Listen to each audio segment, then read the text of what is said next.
Hi everyone, Matt Bernier and Dan Illman taking a look back at the Grade 3 Charlestown Oaks from Charlestown last Saturday night here for weekend wrap. We had a big full field in here. We're going to go 7/8 of a mile, but guess what? At Charlestown, it's 2 turns. They break from the gate, and you're going to see some legitimate fractions here early on. Keep an eye on a stroll in the park. She's going to go out there, and she's going to make the front going 22-4. She makes the front. She's going to have to work, but Louis Saez on the eventual winner, the number 5, Tequilita.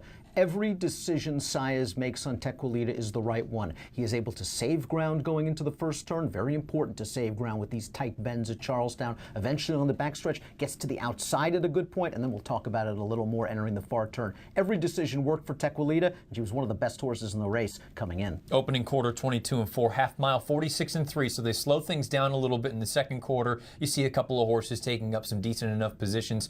The biggest thing is, like you say, Tequilita is able to save that valuable ground, and that's so important in races like this. But they're going to start racing, particularly Yorkie Poo Princess, who's $1,000,000 on the tote board. She makes an early move, but you have to do that in a race like this. And Yorkie Poo Princess has quality. We saw that over the winter at Aqueduct, perhaps coming into this race a little bit off form, perhaps moving a little bit too soon, but I understand what the jock's doing. At 70-1, let's break things open. Saez, instead of going outside a horse right here, decides to stay in, knifes his way in between horses. Yorkie Poo Princess, very, very game, because right here you look like you're saying Yorkie Poo Princess is going to run 4th. She finishes 2nd. Tequilita, though, much the best at this point. Another horse to keep an eye on, and those white silks coming from the back, that's Overture. Overture's a horse that's always done her better running on the front end. She's coming from 1,000,000 miles out of it. She's got a full head of steam, but it just seems like she flattens out a little bit here toward the end, and Tequilita goes on and gets the job done. You've got a 3-way photo for the second place finish. Yorkie Poo Princess is the one that ultimately wins that. 5-11-3 Tequilita, $7.60 on the win, and Yorkie Poo Princess pays $1,000,000 for second and third, and Overture rounds out your $2 trifecta that comes back a shade under $5,000 with that 75-1 shot running second. Tequilita is a very, very nice filly. I don't think anyone's going to mistaken her for a superstar, but at the same time, she's graded stakes winner. She's won a couple of different races, and guess what? A couple different configurations. The problem is the speed figure came back slow, came back in 81. Speed figure came back slow. I think this is what she is. She is a grade 3 type, perhaps a grade 2 type. Is she a Breeders' Cup filly and mare sprint runner? We know she loves 7 furlongs. I don't think she's of that quality, but maybe we'll see her at Keeneland. I know they have races at 7 furlongs for her there.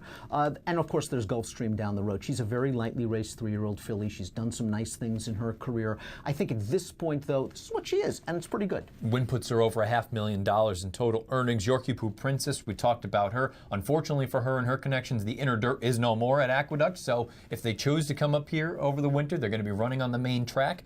I think they have to be thrilled with the way that she ran here. She was the only part of the pace that was hanging around at the end, and I really think that's saying something. Tequilita was 5th early. Overture, as you mentioned, 8th early. Burned last early. Yorkie Poo Princess made that early decisive move, perhaps just a bit too early, but the fact that she was able to dig in, really turning into the stretch with 1/8 of a mile to go, you wouldn't have faulted Yorkie Poo Princess at all if she ran 5th. She ended up finishing 2nd. Perhaps this is a return to form. Maybe the colder weather is what Yorkie Poo Princess will appreciate this winter. Overture and Burned, they're horses that have big pedigrees, beautiful pedigrees, high-profile connections, and it just doesn't seem like they've necessarily lived up to maybe expectations or potential anyway. We know Overture's won some good races, but again, she's normally forwardly placed. Burned still, there's something there, but you just don't know. What distance is Burned? That's the problem. We don't know. Is Burned a late-running sprinter? Is she a middle-distance horse? I think the connections are still trying to figure her out. This sort of running style, even with this kind of pace at Charlestown, boy, you got to time it just right. You can't swing into the stretch and leave yourself with too much to do.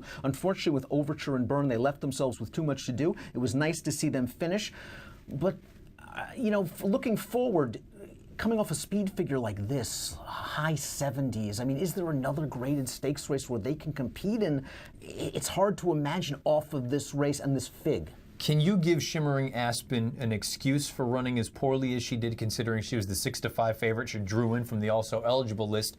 Or are you at a point where you look at her overall body of work and say the only times she's faced true graded stakes caliber horses, she hasn't passed the test? Well, I think that's a very fair assessment. She was also wide in here, but I'm not going to really hold that too much against her. She tried to get into the race when Yorkie Poo Princess did, and she just didn't either seem to be handling the surface or didn't seem to be handling the class.